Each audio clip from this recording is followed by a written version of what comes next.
Tema kita pada malam hari ini tentang khusyuk dalam salat. A'udzubillahi minasyaitonirrajim. Qad aflahal mu'minun. Yang beruntung itu bukan pedagang. Yang beruntung itu bukan petani dengan hasil tanamannya.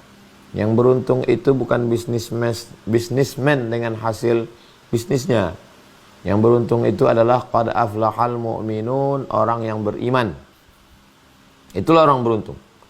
Karena semua yang tidak beriman, maka dia hanya akan menjadi santapan api neraka. La in asyrakta, kalau kau tidak beriman, la yahbatanna amaluka, maka semua amalmu gugur. Jadi yang beruntung itu adalah qad aflahal mu'minun. Lalu di antara orang beriman ini siapa yang beruntung? Alladzina hum fi salatihim khashi'un. Orang yang khusyuk dalam salatnya. Khusyuk secara bahasa ada 3. Yang pertama al-khudu', merendahkan diri. Yang kedua as-sukun, tenang. Yang ketiga at-tadhallul, menghinakan diri di hadapan Allah Subhanahu wa taala. Itu makna khusyuk.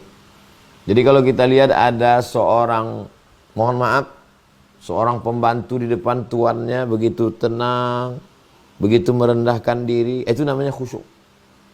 Kalau ada seorang bawahan di depan atasannya, seorang menteri di depan presiden, seorang camat di depan bupati, matanya enggak jelalatan, tangannya, coba lihat foto orang-orang di depan pejabat, nah itu khusyuk namanya.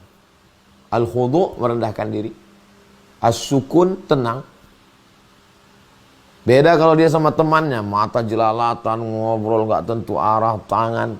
Tapi dia tenang, diam, merendahkan diri, merasa terhina, itu disebut dengan khusyuk secara bahasa.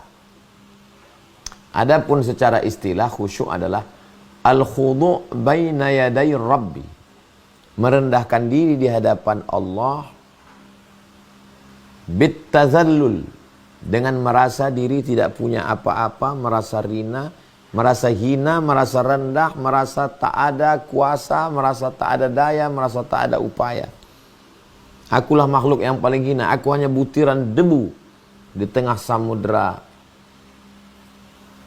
alam semesta. Nah, itu disebut dengan khusyuk. Nah, salat yang khusyuk itu, apakah orang yang matanya menghadap ke arah tempat sujud, lalu tidak bergerak-gerak, itu khusyuk. Khusyuk jismi namanya, khusyuk badannya. Jadi kalau ada orang yang matanya sholat melihat ke sana kemari, menggaruk-garuk, sempat pula mencet-mencet jerawat, itu badannya pun gak khusyuk. Jadi khusyuk terbagi 2. Khusyuk yang pertama khusyuk badan.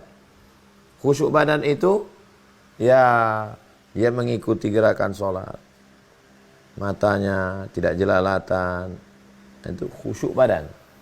Sedangkan khusyuk yang kedua adalah khusyukul qalbi, khusyuk yang ada di dalam hati.